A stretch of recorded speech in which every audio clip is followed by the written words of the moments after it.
Welcome, friends.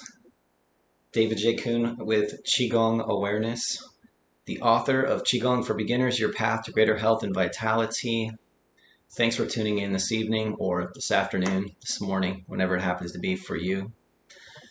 Today, I want to talk to you about awakening consciousness, that idea, that concept, and some of the deeper teachings behind that.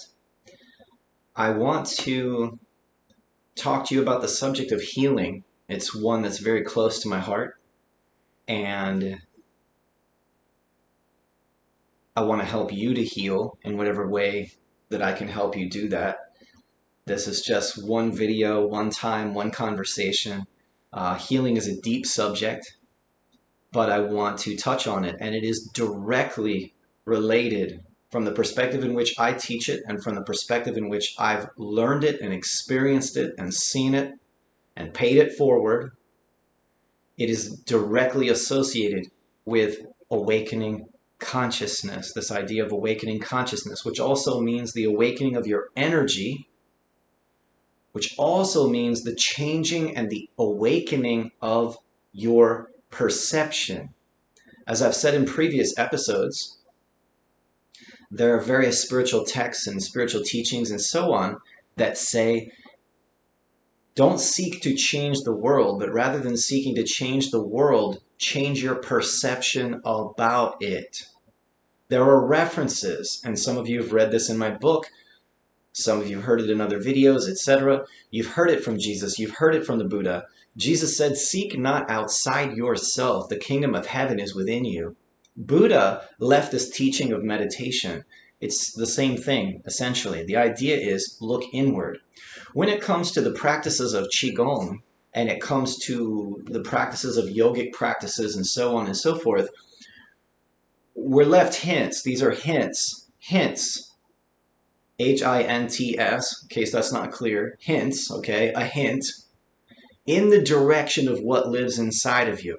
Okay? In previous videos, I've shown you a little picture of the symbol that your doctor wears on his jacket and so on.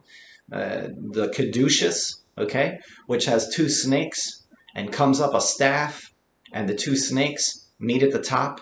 Very old symbol representing particular energetic pathways in the body called Ida, Pingala, and Sushumna, okay, collectively. And in traditional Chinese medicine called Chong Mei or Chong Mai. I'm actually not sure how they pronounce that, but the acupuncture meridians, the chakra system, various teachings of meditation that go in that kind of direction, like a Taoist practice and so on, internal alchemy. These are doing more than just saying to you, oh, by the way, the kingdom of heaven lives inside of you. That's a fantastic teaching. These teachings go even deeper into what actually lives inside of you. So if you remember from some of the previous episodes, and if not, I'll catch you up to speed right now, within every one of those chakras lives a set of endocrine glands. This is very important, whether you've heard it one time, 100 times, a set of endocrine glands, okay? They secrete hormones. So within every chakra center, you have a hormone center. Those hormone centers are secreting hormones, which are cell-to-cell communicators, the most powerful cell-to-cell communicators in your body, and they're either going to produce healthy cells or sick cells, but more than that, even though that's pretty important, even more than that, imagine an entire body filled with healthy, very enlivened, very high vibrational cells. My God, what would your perception be like? What would your awareness be like? How would you see the world? I can tell you from my own personal experiment, just my own experience, but my own personal experiment. I'm a Caucasian male. I grew up in the United States of America. I didn't grow up in China. I didn't live in that culture. I didn't live in India. But some aspect of me, some part of me was very drawn to those teachings and very drawn to masters and teachers and yogis and gurus and shamans and Qigong masters and so on. And why? because I was in a tremendous amount of pain, not just physically from the spinal disease. I had major biological, well, the doctors diagnosed it as, biological panic disorder. Um, but I had a lot of anxiety and I had a lot of fear about life and fear at home and family. Family was suffering and, alcoholism and all these other kinds of things and everybody around me suffering. I was in so much pain. I used to go to school and I was so afraid to I moved a few times when I was in sixth grade and then, had to start my life over and scared, just terrified going to school. And I didn't even realize that my fear was literally written all over my body with a big sign that said, kick me. It said, kick me right back there. I didn't even know it, right? I had to learn how to get rid of that sign. So check this out. Some of you can relate to that, okay? But some of you may not know, okay? It's a journey of the chakra ladder, okay? Awakening consciousness is moving up through the lessons of the lower chakras and moving up into the higher centers. It's about purging these lower chakras, okay? So when we talk about awakening consciousness, we're talking about making the journey back upward, okay? So down in the root, this is related to your survival. This is related to fear. If your perception, if your awareness is stuck in the root chakra, you're probably not even watching this video. In other words, you may be somewhat stuck there, but if you're really, really stuck there, you might even be homeless and you're living on the street and you're you might even be schizophrenic and so on. You may be in a mental hospital somewhere. You're probably not watching this video. But to some degree, you could be stuck here. And most people in our current culture are stuck here, stuck here, stuck here. These first three energy centers, and they're not just energy centers, guys, they are bodies. This is associated with the physical body. It puts off a field. This is associated with the emotional body. It puts off a field. This is associated with the mental body. It puts off a field. The green is associated with a body. Oh my God. The astral body. Now we're getting somewhere. We're talking about the metaphysical. So in one of my last episodes, a couple episodes ago, I talked about the awakening of the heart chakra. We discussed that a little bit. I want to talk about it more. How can we get that heart chakra to open up? Because mine opened up. It blew up. It was amazing. Changed my life. And of all the things that I'm known for in my little world, it's expanded over the years on the level that it has. I mean, I remember when I first started showing up on the scene as a quote-unquote healer, which is what I'm known for. It's one of the biggest things I'm known for in my life. I'm a Qigong teacher, martial arts teacher, medical Qigong Master, these different things. But, was a therapist in a hospital for a bunch of years, psych hospital, so on. But what I'm most known for, most people refer to me as a healer. And a lot of people reference me as some sort of magic man and so on. And on the level that it's true, it's true. In comparison to who I was at 15, in comparison to who I was at 25 years old, some things have changed and I've tapped into something and it moves through me. I don't believe I'm the healer, just to be clear. I don't believe I'm the healer, but I believe that I've gotten very close to the healer, and the healer, whether you want to call it Tao or you want to call it Qi or you want to call it God or you want to call it Source, it moves through me more and more every year of my life. I say that in general. All right. So it's just a little idea for you. So how do we bring this about? Well, first of all, we've got to center ourselves to some degree. We have to begin working on ourselves and with ourselves. And listen very carefully. You can do that. You have more time than you realize. You have more energy than you realize because, holy cow, there's a great river living within you. And you have more money than you realize. Why? Because the source of money, which is the source of all energy, lives inside of you. You are creating your reality. You're attracting your reality on the level that you are. And you're attracting it based on where does your perception sit on that chakra ladder. Now, this is somewhat simplified, but it is also a clear description of how these kinds of things work. So let's flash back for a moment. Those of you who know or don't know, whatever the case may be. Okay, I'm 12 years old, I'm being run over by a trailer. I'm on a hayride, I jump off, I get run over. My back is a total mess. I'm living my whole family, extended family, everybody, alcoholics, not the worst life in the world, simultaneously a challenging dynamic. Family members journeying cancer and so on. In the midst of all of that, people journeying financial difficulties and stress, dysfunctional relationships, aggressive patterns, passive aggressive patterns, manic depressive patterns, you know, you name it, it's all there, okay?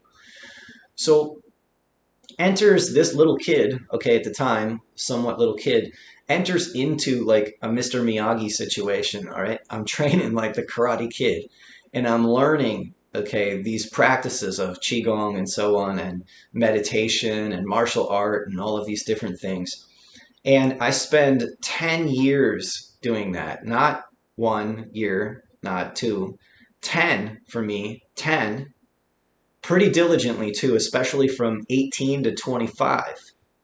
And from 18, not only to 18 to 25, but also another 10 years, so to speak, from 18 to 28, that 10-year period. So I had a 10-year period from 15 to 25, which was, you know, I was working it, okay? I was training a lot, but as soon as I hit 18 and I left high school, oh, I was on it. I was on it. I was on it. I was on it. And at 25 years old, I started having these quote unquote awakenings of consciousness. I didn't even know what was going on, but I could tell you this. My perception changed. My energy dramatically changed. The spinal disease left. After the spinal disease left, which is interesting, it's an interesting phenomena, even in me thinking about it, that was when the panic attacks came.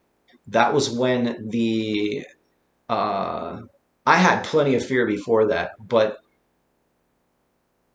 as I look back on it now, my panic attacks actually started after I had that heart chakra opening. It was almost like I couldn't merge the two worlds. And in many ways, it was like there's, you know, not exactly like a Dr. Jekyll, Mr. Hyde, right? But like in a way, because it was like I was like two different personalities. Because there was the David that had his struggles and had whatever he was still working through.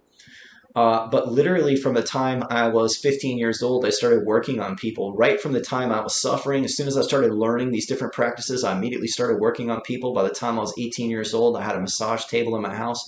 I was working on people. And by the time I was 21 years old, I wouldn't even put my hands on the person. I would just get near them. And people would respond as if I was somehow emitting a current. In fact, I just had a physician come see me not that long ago here for some private work, and he lied down. This is before the pandemic. Right now, I've been more focused on other forms of work, but I was seeing a lot of people and a lot of people coming onto my table, so to speak, and lying down and receiving healing in that way. But as you know, or at least some of you know, I have a larger movement where I'm teaching workshops and I'm teaching seminars and I'm doing a distance healing, working on many people. I get calls all the time. Somebody's dog is having this problem, a kid is having this problem, so-and-so is going in for surgery. And watch the next episode because I'll tell you more about it. There's so many stories I can tell you, so many miracles that I've been witness to, and so many. And again, I say witness to because I don't really see myself as the one doing it. Okay, it's happening through me. I'll explain that more as we get into what it means to awaken your own consciousness and start to leave behind the little you, which is again, that Dr. Jekyll, Mr. Hyde reference that I made. The little me was afraid. The little me was scared. The little me was known as David to his family. And people saw me in a particular way. And I hid myself and I tried to pretend I was somebody that I wasn't so that I could be accepted and that I could be loved from the outside. But here's the thing. Here's the trap, the trick. It'll never come in that way. It's never going to come. I mean, if you can get it, go for it. But my shortcut teaching is you'll never get it in that way because if the people around you are dysfunctional and they're struggling and they don't love themselves, then they're not going to be able to love you. They're not going to be able to love you in the way that you would like them to love you. So the journey is learning how to love yourself. And if I jump further, which is a jump in consciousness, it's a leap in consciousness, okay? And we can't do it in a day, but I'm going to do it in short for right now in this video. When I made that leap in consciousness myself through a lot of practice, okay, 25 to 28 years old, which again is that period for me when I think back in my mind, it was pretty much like 18 to 28 was another just huge, really intense process for me, that whole kind of section. And at 25 years old, I had a series of major awakenings. And then at 28 and kind of to 30, a whole nother round in between there, some major panic attacks and so on. Why? Why panic attacks? Because I'm going to tell you a secret. It's a secret to most people. It takes awareness to know this.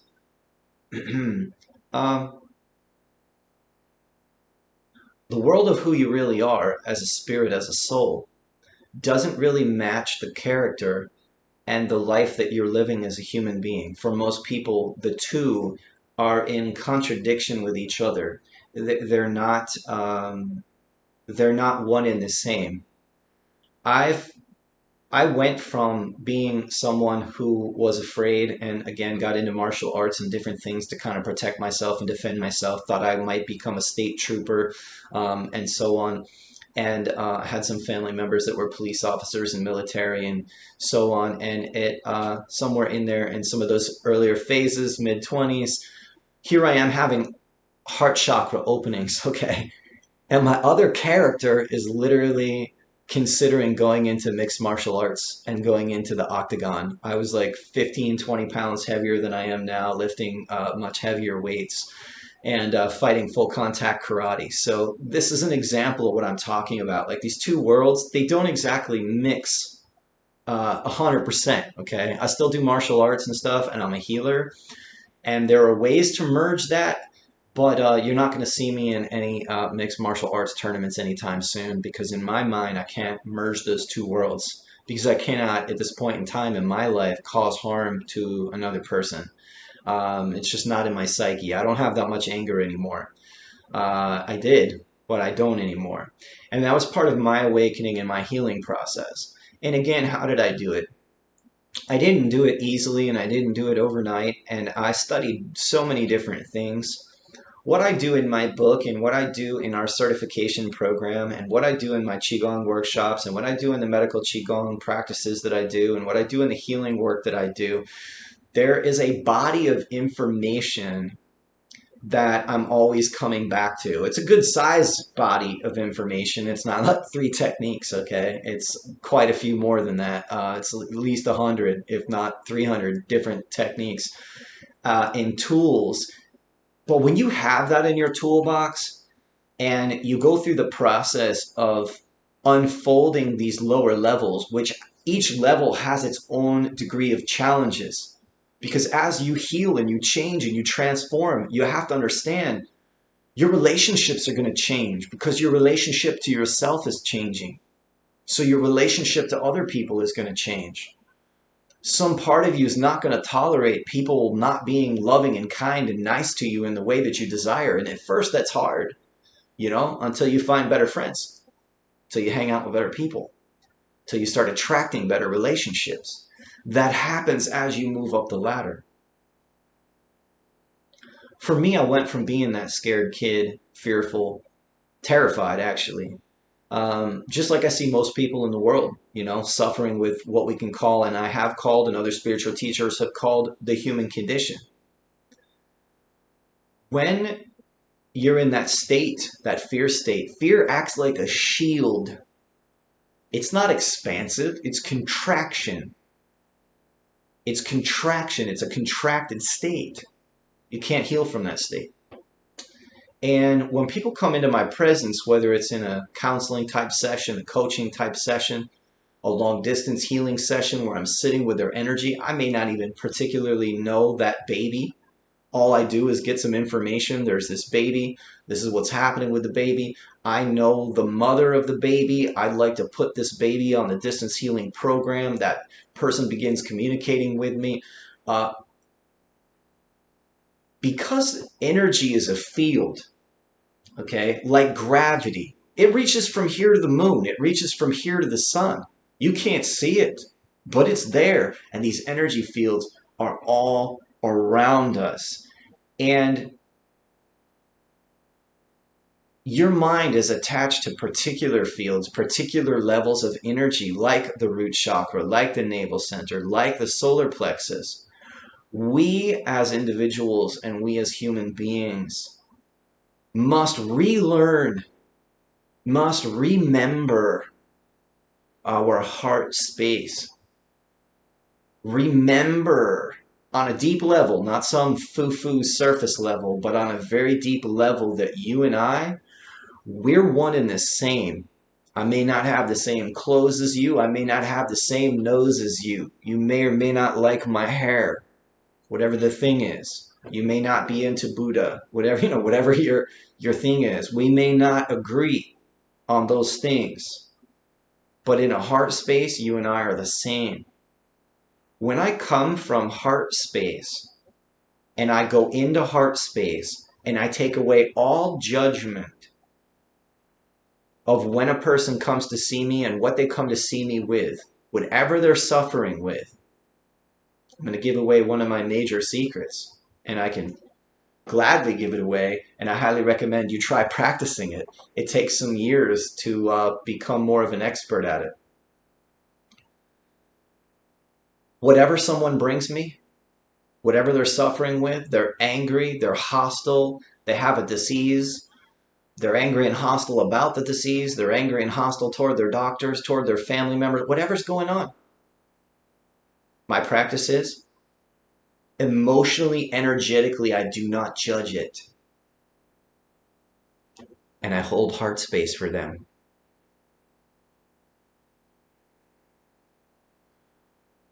Anger in the room, being emitted from a person, let's say, sitting in the presence of someone holding heart space. If the person is very proficient in holding heart space, trust me, the anger changes. It dissipates. It is transformed. This person over here becomes more open, more loving, more kind, more expressive. And guess what? As a healer, quote unquote healer, if I'm successful in doing that and this person's anger dissipates, you know what also happens? Their whole awareness expands. And do you know what happens when their awareness expands? The diseasement, the physical issues that they had going on in their body, they disappear.